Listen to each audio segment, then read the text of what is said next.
contract development processes for the Grants Gateway for advancing tobacco-free communities, and you'll know that as ATFC2-2019 in the Gateway. So you had applied for this a year or more ago, maybe a year or so ago, and you were awarded a contract. And what has happened since then is that the agency, Department of Health, has developed contract parameters. There's some things behind the scenes that's been set up. And right now we're at this second step here. Contract details need to be updated and reviewed. So there's some changes that might be required on your behalf for your contract, and we'll get through those when we go into the system itself. So that's the step we're in right now. After that, and after you and your contract and program managers are happy with the way everything looks, we're going to go through the signature process that locks everything in place and signs the contracts. And as you can see, we do it electronically.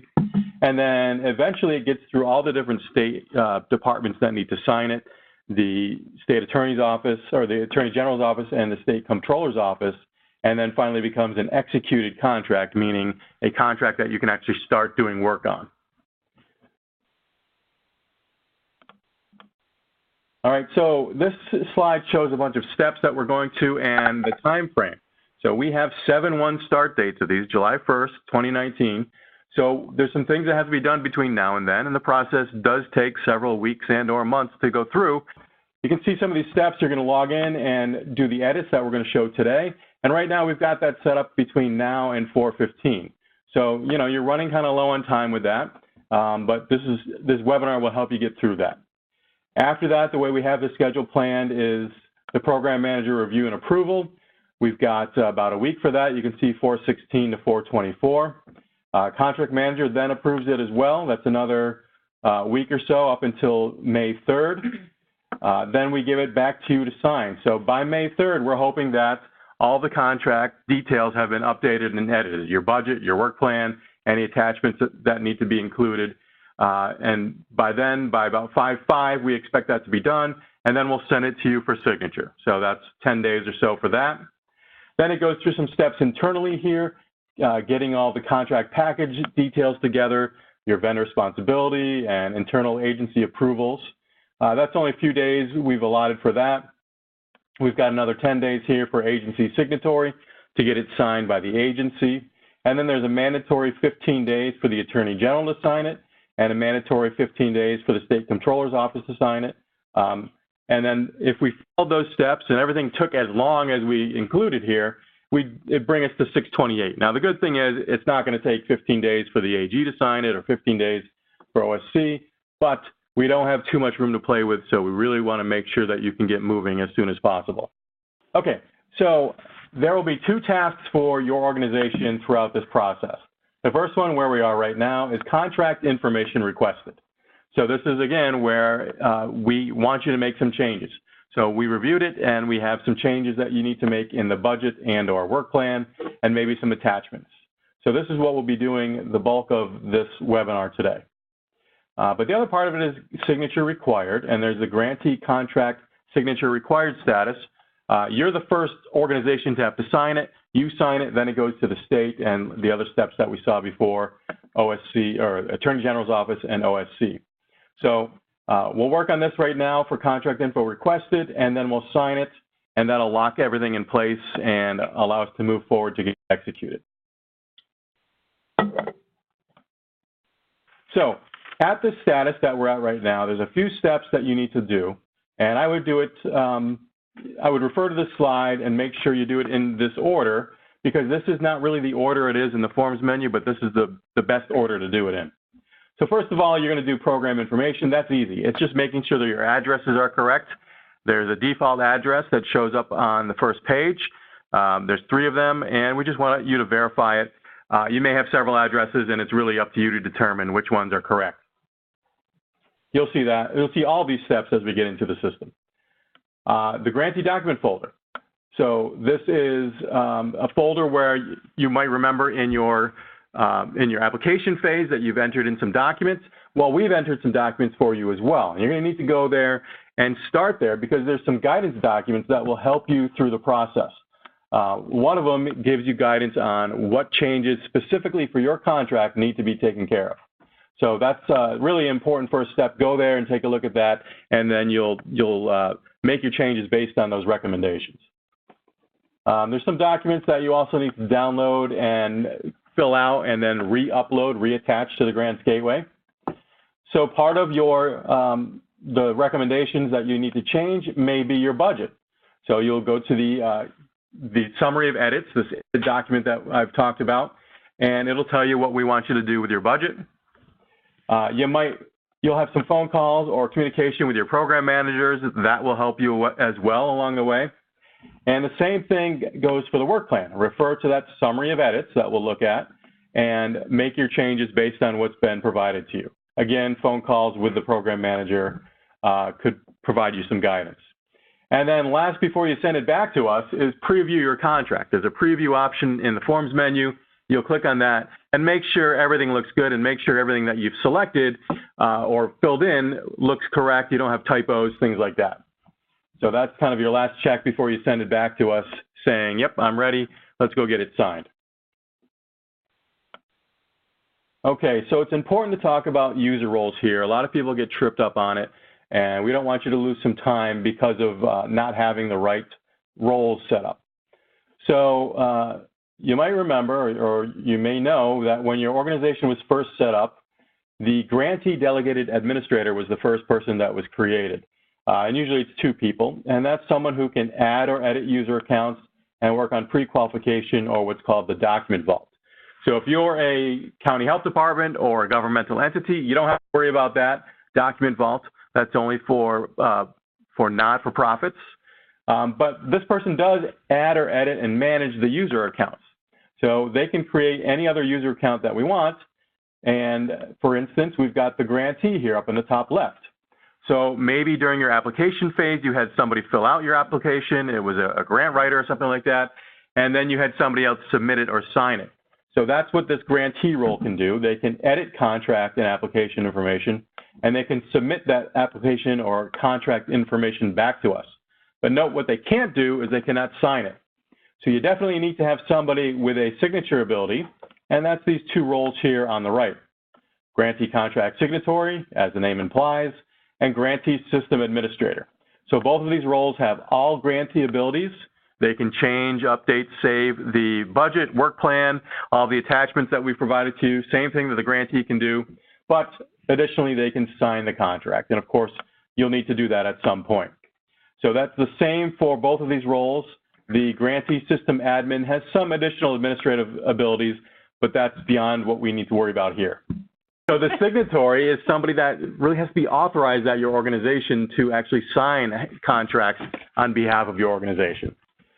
All right, so some notes about what I just said. Do not change a user's role. A lot of people get into this because, yes, the system does allow it. It allows an admin to change someone's role, but that doesn't work. That never works, and it only causes problems. It kind of causes a hybrid of accounts, and they can't really do anything they want to do. So if you need to create, if somebody needs different access or a different role, you have to create a new account, not change their existing account. So users can and may have more than one role with your organization. That's fine. That's very common. So you might have the Grantee Delegated Admin role, and you might also have the Signatory role or something like that. If you have more than one role, that's fine, again, and you can use the same email address. You can even set it up as the same passwords if you want. That's what I do to try, so you don't have to remember different passwords for different logins. And like we said on that previous slide, the Signatory, which is, again, the Grantee System Administrator or Grantee Contract Signatory, they are a person that is actually authorized at your organization to sign legal contracts.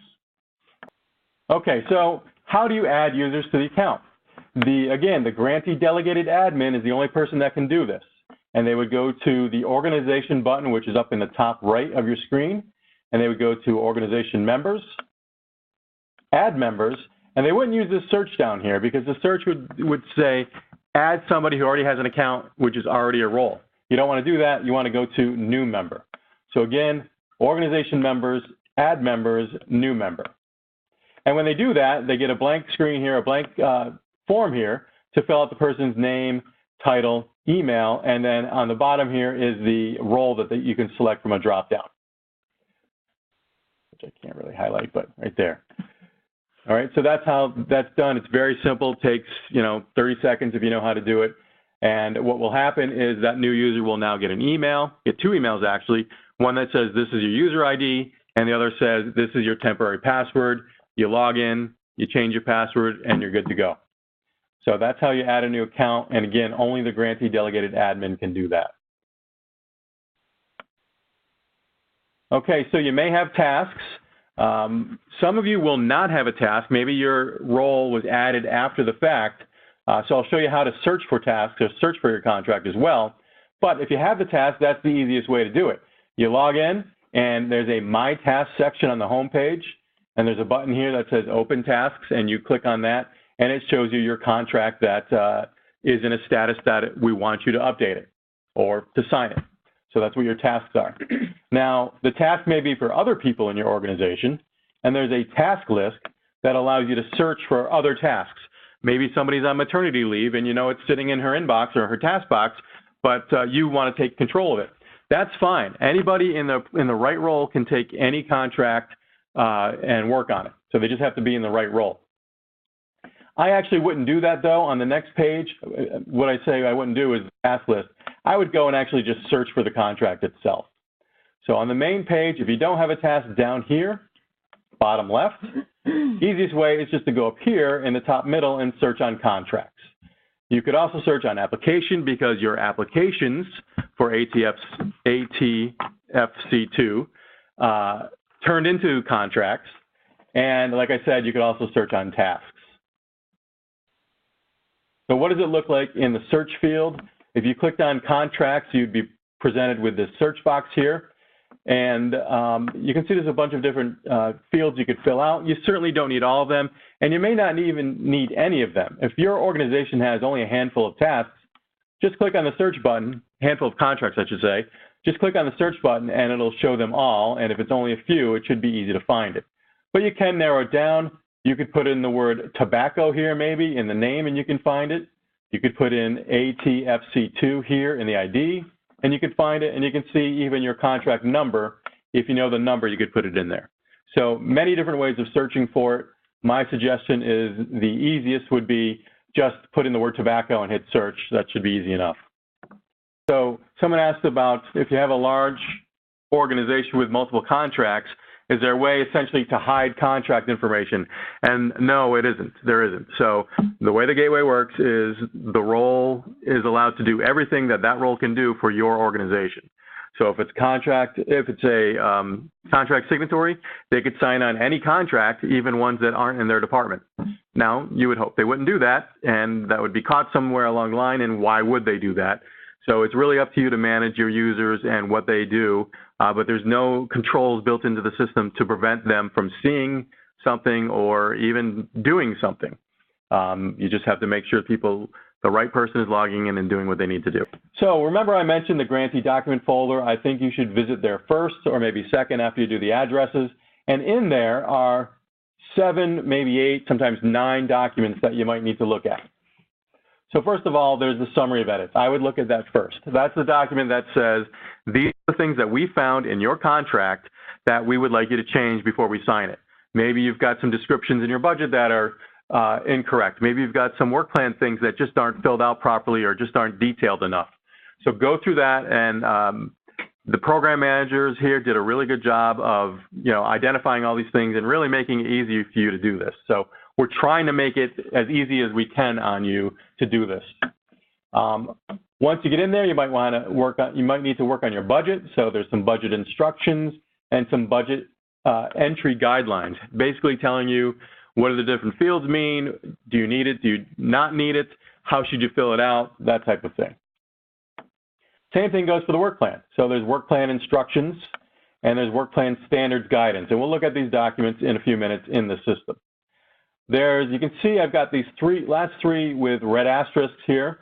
And these are items that need to be filled out by you or somebody at your organization, saved and then uploaded. Now, the fringe detail doesn't need to be unless you've been told that you need to make changes on it, right? Correct. So that is a document that if you have changes, you'll need to fill it out and you'll need to re-upload it here. One that all of you have to do is the grantee information sheet. It's just a good way that we can make sure we have all the right contacts for your organization. And it's actually something we're going to want you to update on a yearly basis because those people may change and we want to be up to date with all the contact info. So that you have to fill out and upload. And then some of you might remember during the application process, had extra text or extra line items that couldn't fit in the limitations of the gateway for your work plan. And we had kind of an overflow place to put it. And that document will still be in your Grantee Document Folder. And we've got some guidance on what you want to do with that, what you should do with that as well. I would add one thing and just mention that the contract signatory that you enter on the contact information sheet, make sure that they have the contract signatory role also, so that when we do send the contract, you only have 10 days to sign it. If you've already got that person set up with the role and they're expecting it, it'll go quicker. I'm going to piggyback onto that. The signatory role in our mind is the person that will receive the official communication regarding a contract from us, meaning DOH. It will be also the person that we would deal with should corrective action be needed in terms of contract terms and conditions. So we want to make sure that we're communicating with the correct person, and that should be taken into consideration when identifying the signatory. Okay. All right, so I have gone into Grants Gateway. So the website address is grantsgateway.ny.gov. This change was made 3 years ago, but I still keep saying it. So people often are in the habit of typing in www when they go to a website. Don't do that because you'll get this error right here saying that the site is not secure. Yeah, you could go to more information and move on to the website, but it's not a secure SSL protected website. So you'll fix that by just not using www. It's just grantsgateway.ny.gov. And when you do that, you get to the portal where you can search and browse for grant opportunities. But what you want to do is click on this login button here and log into the system. One thing that's important is we would like you to use Internet Explorer to do this. Most of the system works fine in the other browsers, but the work plan especially has issues in other browsers. And unfortunately, that's the issue right now. We're working on getting that fixed and updated, but you'll see some oddities if you're in other browsers other than Internet Explorer 11. So be aware of that when you're working in the system. In this case, I'm going to log in as somebody who's not a signatory. And I log in and type in my password, and it says, welcome Jennifer, and it says she's in the role of grantee. So if you might remember, grantee can work on the contract changes, but can't actually submit or sign the contract. All right, so she actually has a task. Remember I pointed out that you have a task button on your home page. If we click on open tasks, we can see this is her contract. So she works for Sample County, and this is her application number, which if we click on it, will get us into our contract. So we click on it, and she's now in her contract. And you might have noticed it was in that status of contract info requested. But if she didn't have the task, again, I was on the home page, I clicked on open tasks and went to it that way. But if she didn't have a task, she could also just search for contracts. And like I said, type in the word tobacco or ATFC2, something like that. Again, if she knew her contract number, she could type it in there and then just hit search.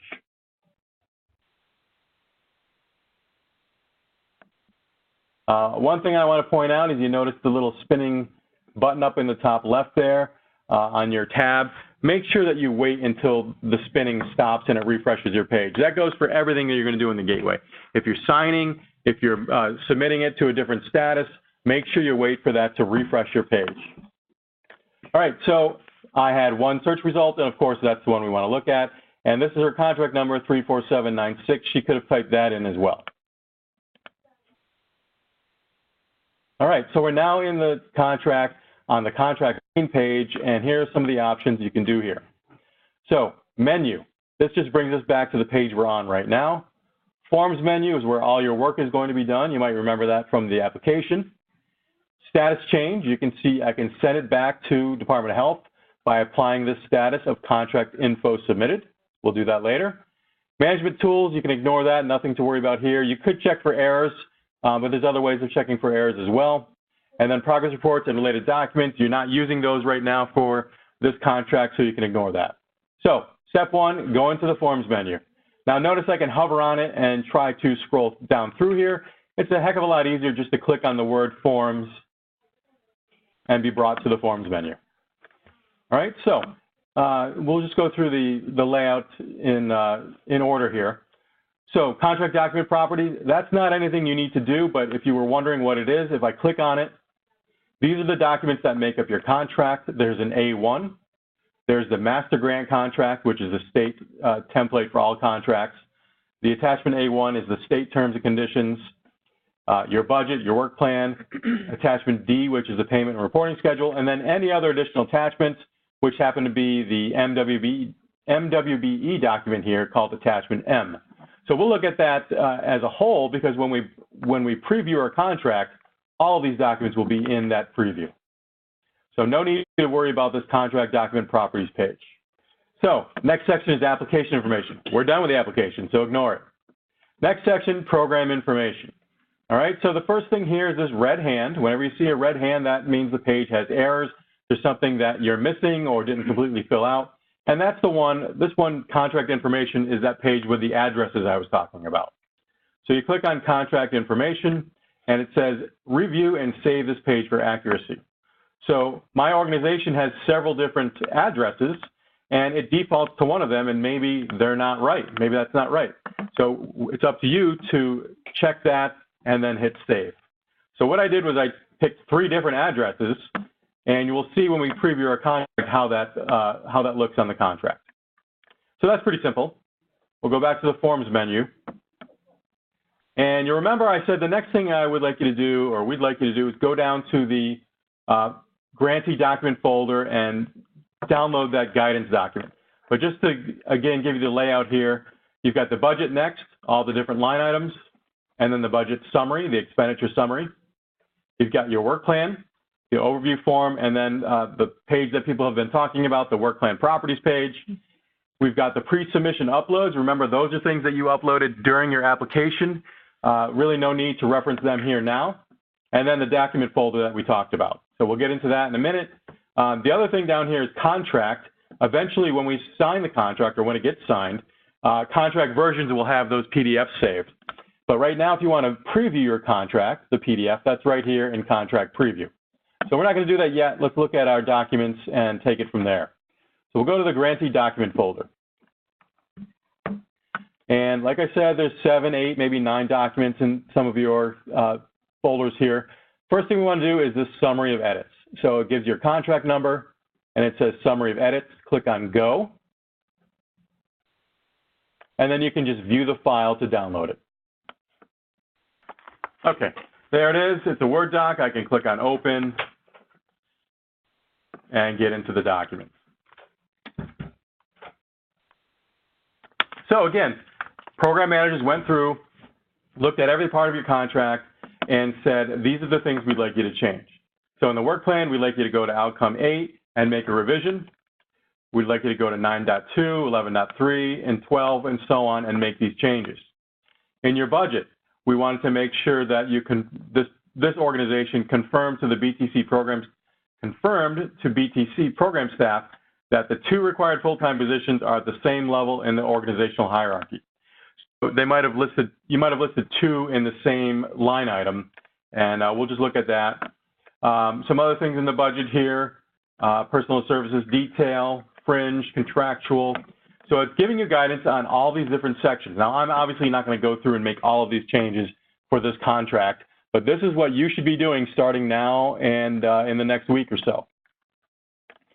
All right, so that ends with MWBE edits on this one. So I'm going to go in and actually make some of these changes. So one of these is I just have to confirm that the staff listed will not receive a salary increase. So if we go. As you're looking at these documents, when you every single one of the summary of edits in your Grantee Document Folder will have this statement in there. The reason that the statement is there is because we want you to confirm that there is no salary increase at any point in time during the budget period. If there is a salary increase, so if you receive a negotiated increase in your salary, you'll need to make sure that there is 2 separate line items for that individual staff member. So that's, you'll see each one of the, if it wasn't already accounted for in the application phase, each one of the summary of edits will have that in their document. Okay, good. And this one, I don't want to change the dollar amount because, of course, we were awarded what we were awarded. But something like that, maybe you come in here and you realize, oh, this one, this line item, they have an increase and their salary is going to be $50,000 instead of $47,981. So does that mean you have to change the grant funds? You have to change the percent funded? So tweaks there because the person might have something different in halfway through the year based on a raise or something like that. So all you would do there is you would, if you wanted to add this a second line for the same person, you would click on Add,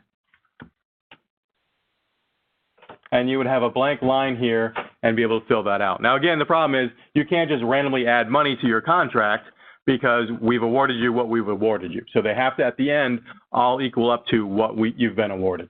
All right, so I'm going to go back there. Let's go back to the document.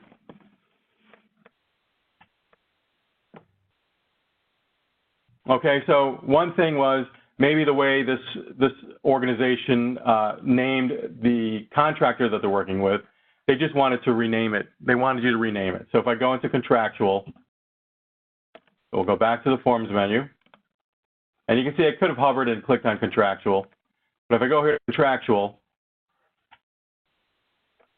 for this test here, I just called it Partner County, and maybe the guidance document said specifically name it like this. So that's all we're asking for you to do is name it the way we mentioned in the document here. All right, let's see what else. Okay, so here's one for travel. If you had some travel, please upload a copy of the organization's travel policy to Grantee Document Folder if applicable. I imagine that's for everybody has that same has that same line item. So let's say you do have one. You should know how to go into the Grantee Document Folder and upload something, which we'll do in a few minutes, so just keep that in mind. Okay, here's a good one. Copy fax machine maintenance justification. Please provide the total value of the expense as well as the cost calculation that determined the $25 per month expense. So if we go here, we go to our budget.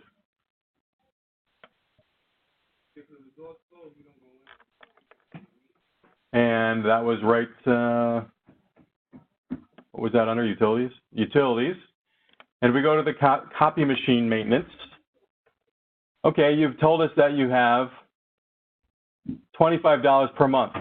Well, how do we know that, or how can you prove that? So is this a download you want them to provide, or? The cost method, just the cost methodology, okay. So the basis for how the cost was determined. Okay.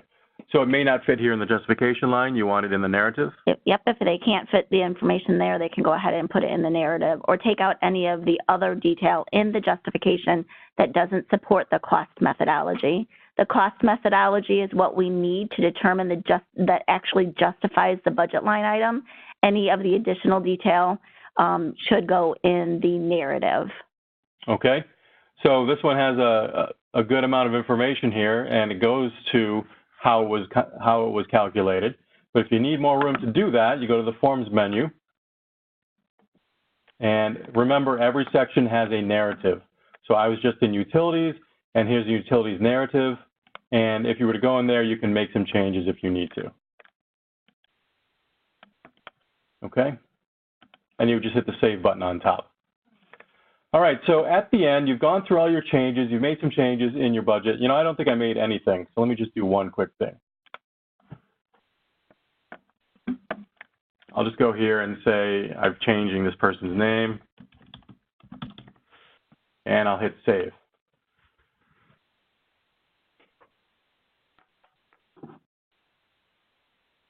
So let it refresh.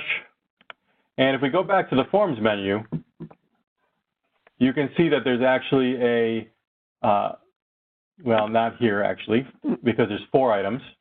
But you can see that when somebody has saved it, when the last time it was saved in this Forms menu here.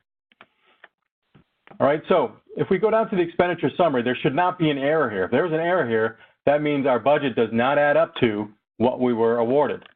So we were awarded $325,000. Our budget still does.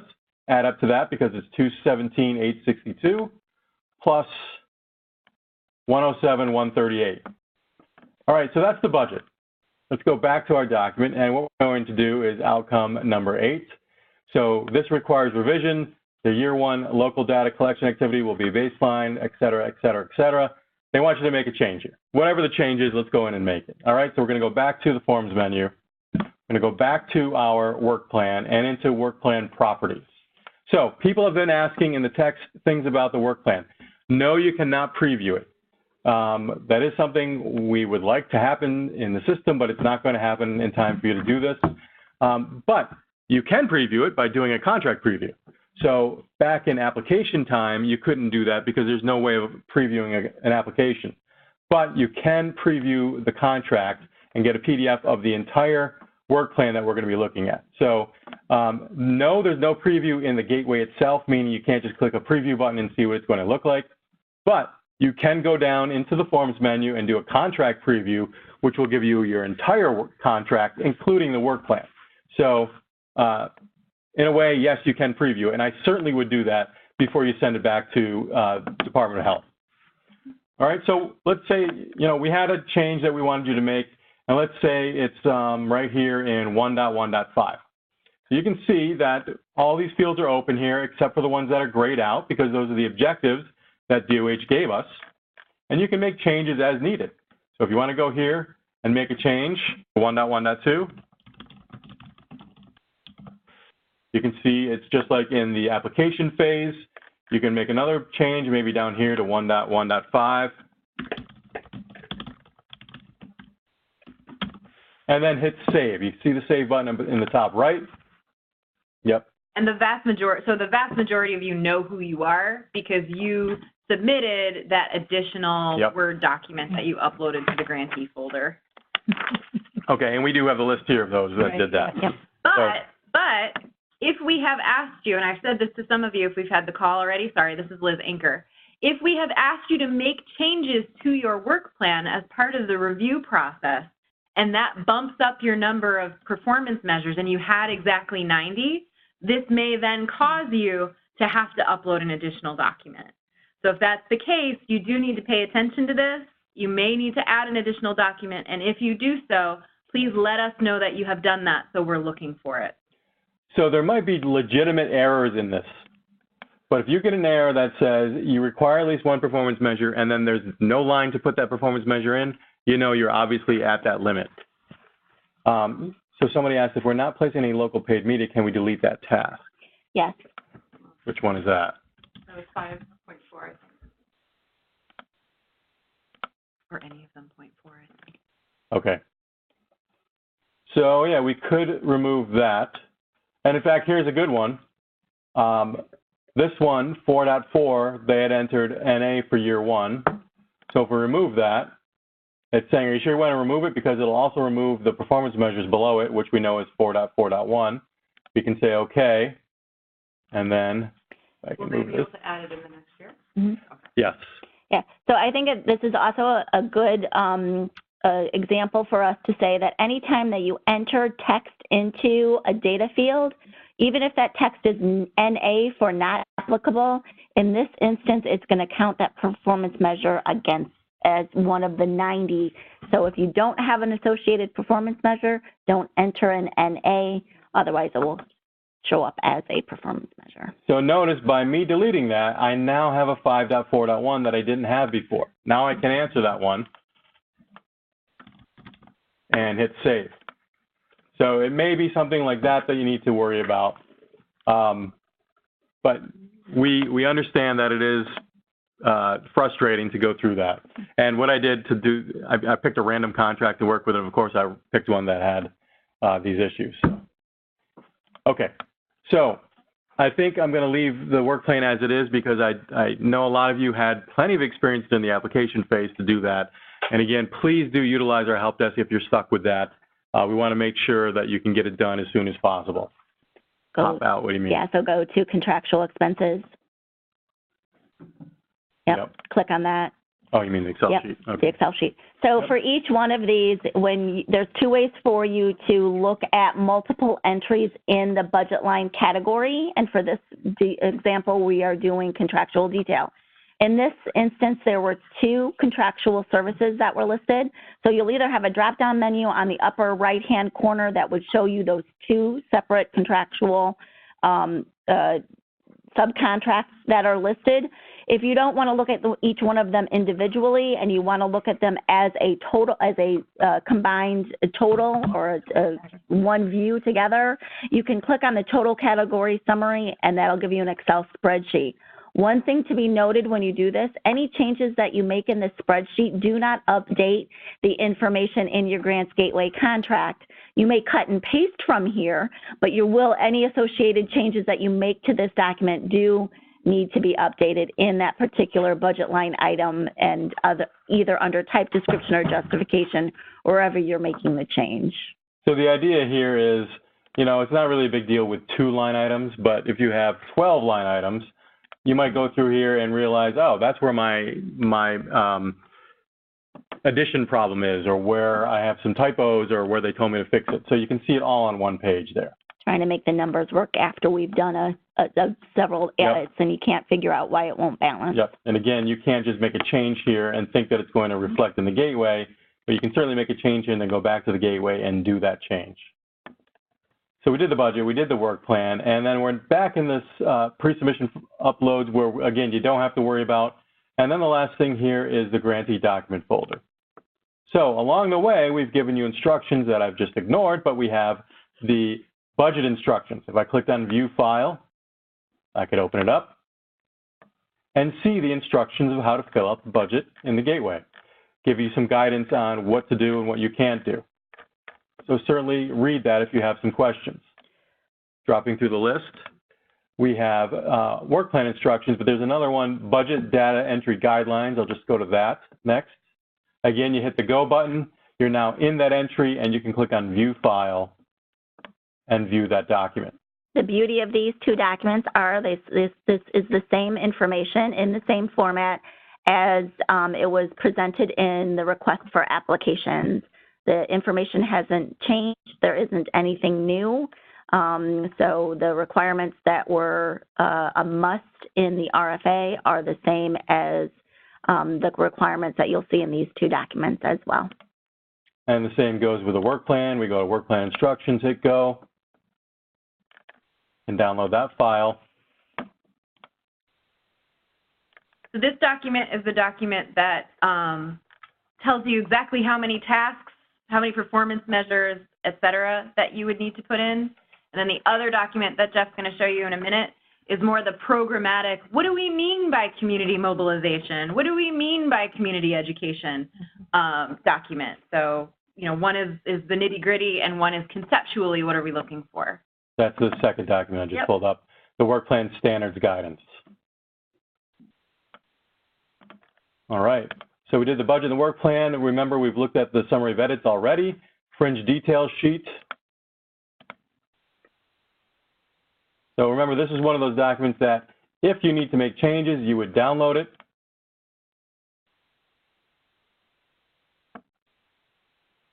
You'd open it, edit it, fill it out.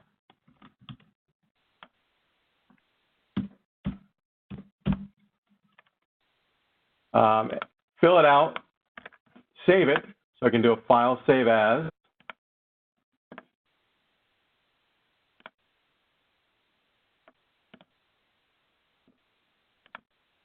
You'd probably name it with your name or your contract number, and then you can go and add it. Now notice the Browse button here is grayed out. You cannot add to something that Department of Health has provided to you. One thing you have to fill out is this grantee information sheet. This is something that everybody has to do. We'll hit View File on this. Again, open it or download it. Enable editing and fill it out. I forget my contract number. Initiative is ATFC. All right, the period was 7/1 to, well, like a dash. So the contract period will be the 5-year period. The budget period is the 1-year increment or the 1-year budget period during the contract period. And just to be clear, you did this obviously in your application too, but the budget is just for year 1. All right, you fill this out. There's some boxes that are check boxes. You can just click in them. And some other fields to fill out. We want your signatory and other people's contact information. You'll save it. So I'll do a save as to my desktop here. So, you know, that's probably a good idea to say budget period 1 contact sheet. And then we'll go back into the gateway. And again, we're not going to delete it, but we can click on add. Add will give us a blank field.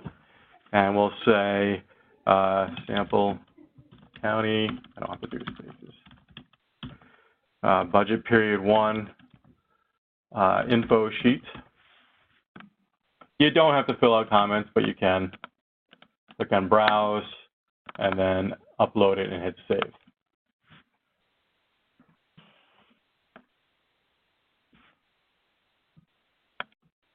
You may have started with 7 or so things here in the dropdown. You're going to end up with a lot more, or some more at least, in many cases. So someone asked that the contract sheet asked for the contract period award and amount. Yes. Yes? Yeah. Well, that's not the period then. That's the term. Right. Right. True. We should change the word on there. Okay. So yeah, the answer to the question is yes, it should be for 2019 to 2024 and the total 5-year award amount. So the question was right here. Contract period, really, I guess we're referring to the term, which is the whole 5 years. So it should be the 2024. And then whatever 350 times 5 is, but whatever the award amount was. So you get to, you've gone through all the sections here. And you want to take a look at what does my contract actually look like now with all the changes I've made.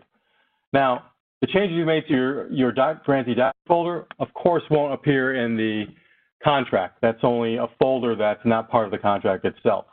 If you do have the addendum document for your work plan, the program or contract managers at Health will actually attach that to your contract. So we're not going to see that here.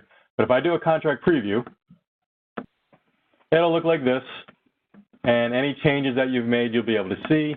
So when we talked about the addresses that I picked, you can see this particular example. All the addresses are the same. You might remember that first step we did was pick the addresses. They're the same because, or it doesn't show anything in these other fields because it's the same address.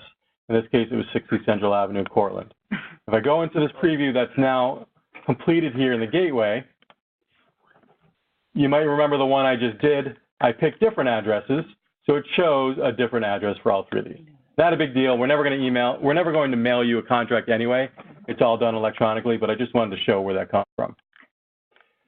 All right. The second page is the contract term and period. So there's the 5 years.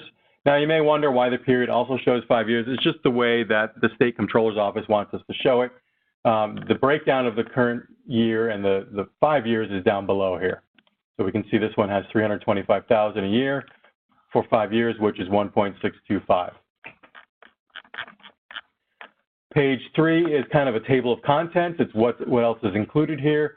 We have our program-specific terms and conditions that we'll look at, the expenditure budget, the work plan, payment and reporting schedule, and then that attachment M, MWBE document. Page 4 is signatures, and we haven't signed anything yet. So once we do, we'll see my signature or the person I'm logged in as, their signature here. And then eventually the state agency will sign it, Attorney General and State Comptroller's Office. The state terms and conditions starts on page 5, and that's 25 pages. So I'm going to skip through that now, but we certainly want you to read through them. And if I skip to page 30, that brings us to the A1, which is 7 or 8 pages from the Department of Health. So these are specific to contracting with Department of Health and contracts with this, this division. and we'll skip through those. And I believe there's an A1B as well. So this is attachment A1, which is 10 pages actually.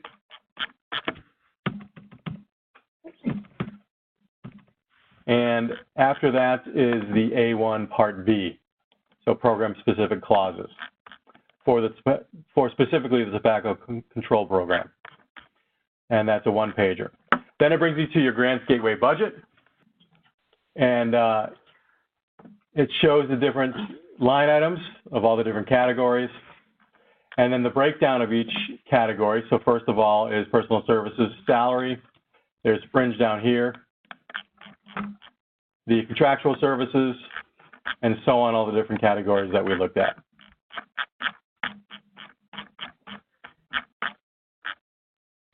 And you might remember after that is the work plan. So here's the work plan summary. And then the work plan details starting with the first objective. And this is going to be several pages, obviously, because there's many, many entries here. So those of you that had asked, can I preview my work plan? This is where you can do it. You go into the contract preview and you skip down to about page 55, 60, and you'll be able to look at your work plan. All right, after the work plan is reporting provisions, just tells you what reports are due. In this case, there's a final report due 60 days after the end of the contract period. There are no other reports. There are other reports. On this table 1 here, it goes through the reports and it explains what they are. It actually tells you what to do with them, and eventually they'll give you the email address to send it to. Does that have to be updated? Or? Yeah. Yep. Okay. Then lastly is any other attachments that we saw in that list of attachments, and this one only had the one, which was the attachment M for MWBE. All right, so we previewed our contract here under contract preview. We went through and we made some updates to our budget. We followed along with the document, the guidance document that tells us what changes they wanted us to make. We made those changes. Obviously, I didn't make too many of them, but we made some changes. And now we can go and submit this back to Department of Health. So if we go up to status changes, you've got one option here, and it's to apply the status of contract information submitted.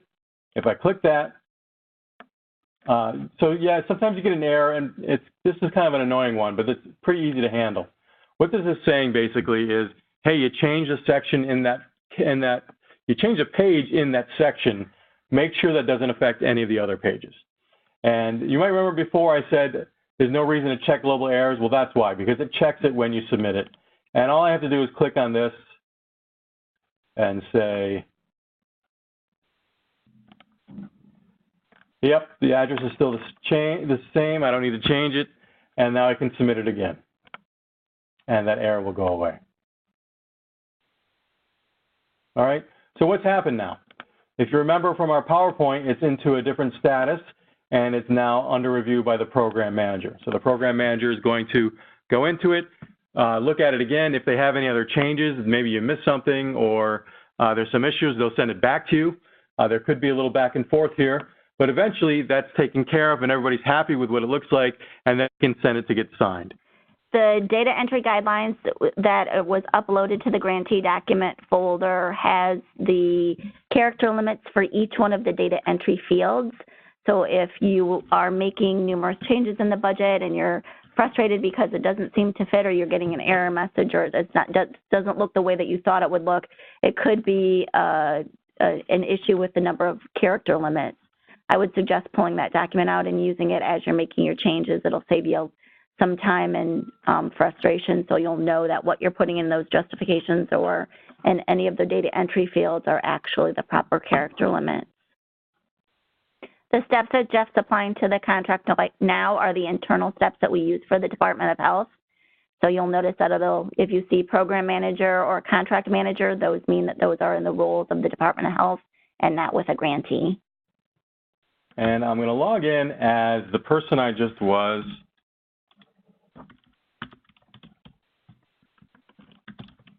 Just to show you that she can't sign it because she doesn't have the right role. So remember, Jennifer is the grantee. She actually has a task. Even though she has a task and it's that same contract, she does not have the ability, it's in the status of grantee contract signature required, she doesn't have the ability to do a status change and sign it. So you want to make sure you're logged in as the right role, and that's what I'll do. I'll log back out. I'll log in as the signatory, and this is Barbara, and she is a grantee contract signatory. So she doesn't have a task. That's okay. She can go to contracts, and she can search for, it remembers the last search that you did. In this case, she knows the contract number, so she's going to type it in, 34796. And she'll find it and be able to click on it and work on it, or sign it, I should say. So again, grantee contract signature required is the status. And probably a good idea to preview it, make sure that everything looks good before you sign it. I'm not going to do that, but if we go down to the bottom here, we did a contract preview before, but now we have something called contract versions. And this saves the PDF along the way, starting with the unsigned version, and then as each signature is applied. So there's no point in looking at it now because it looks exactly like we saw it a second ago or a few minutes ago, but if I do the status change and I sign it, grantee contract signature complete, and I agree to this, basically saying I'm allowed to sign on behalf of my organization, you're not giving your password away, you click on I agree, and again, wait for it to spin. And that's a big thing again because people don't wait and they click out of here and then it gets stuck in kind of a middle status that we have to fix. So please do wait while it's saying the word processing down here and while it's spinning up in the tab in your Explorer window. And once it refreshes, that means your signature has been applied to that PDF and we can look at it. And it has. So how do I know? If I click on details here, it's now in a different status, contract package validation. You have no ability to make any changes here. It's still not past the point of no return. If you realize after the fact that, oh yeah, there's some problems on it or some typos that we want to fix, it can still be sent back to get edited and then re-signed. So finally, you'll go here to Forms menu, back down to that contract version section, and you can see now there's a second PDF saved. And if we skip down to page 4, it'll look exactly the same, except it'll have your signatories kind of stamped in here. You know, it's not a cursive signature or anything, but it's her name, title, and then the date that it was signed. And it'll go through the process to the state, get signed by the state, get signed by the Attorney General's office, and then OSC. You'll see those pop in through here along the process. And the final one, once your contract is in the status of contract executed, will be this OSC approval down here, and there'll be a PDF in this line right here. All right. I guess I will mention it. This was brought up in our call the other day. On the home page of the contract, there is this period schedule report. If you just want to get an idea of where it is in the process or where it's been, you can click on that. And it'll show you the statuses that it went through, how many days we had scheduled and how many days it actually took, and then kind of where it is right now. The last number of days you can see that's where it is right now. All right, so we had that was the period schedule report on the home page of your contract, the contract main page. The signatory that's listed on the grantee information sheet should be the signatory that signs the contract. Yeah, we don't want anybody signing in using somebody else's sign-in. Just create the right account, log in, create the right account with the right role, log in with that role. If you're allowed to sign on behalf of your organization, you can sign it. If something happens and you need to change the signatory because there's an unplanned absence or something like that, you can certainly contact your contract manager, update your grantee information sheet, and then we can certainly accept a signature from another contract signatory. Yep.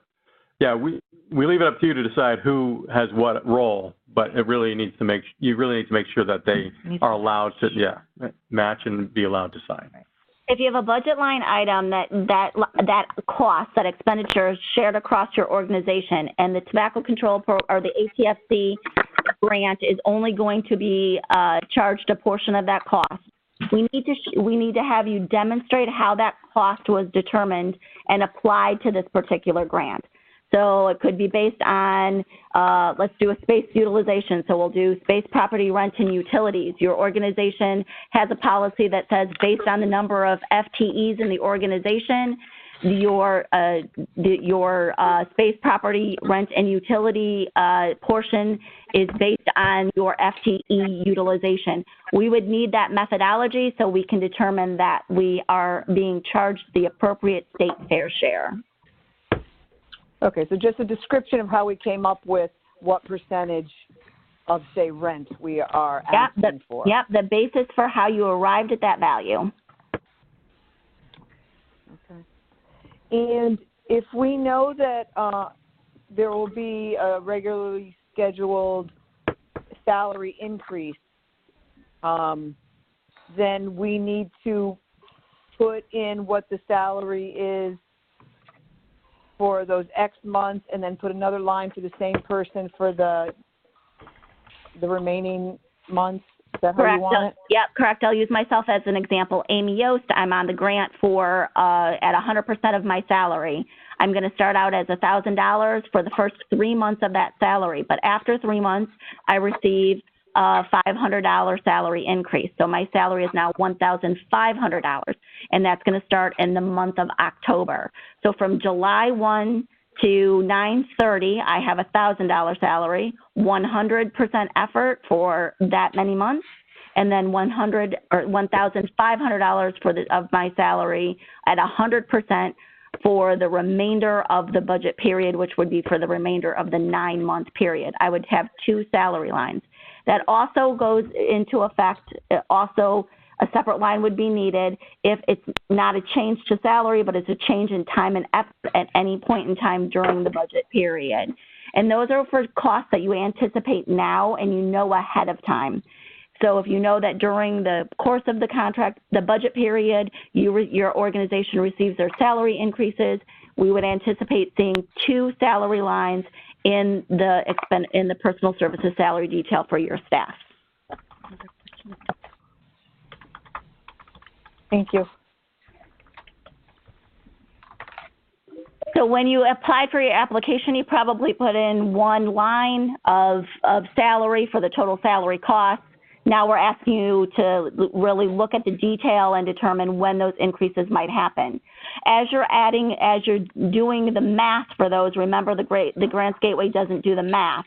So if I'm adding $1,000 or $900 for a 3-month period and $1,500 for the rest of that, make sure that when you exceed, that you may exceed what you had already planned on in personal services. Because if you don't adjust accordingly within other aspects of your budget, you're going to receive a global error that's going to tell you that you exceeded what your grant award was. So just know that as you're making those changes, you want to make sure that you're, 1, mathematically correct, and 2, you're not exceeding what you plan to allow on any of those individual budget line items. And you guys, I understand that this is, that you have a lot of questions, but remember you also have your program calls. So don't feel like you have to get all of this information now. These all can also be addressed during your program call. But if you don't know what the increase is yet, we can go ahead and execute the budget as it is now. But we would request that if you do have a salary increase, and once that the negotiated amount has been confirmed, that you would do a budget modification to update your personal services salary detail. Longevity payments is a one-time payment. Yep, we'll talk about those on the program calls. It's not something that we need to address now.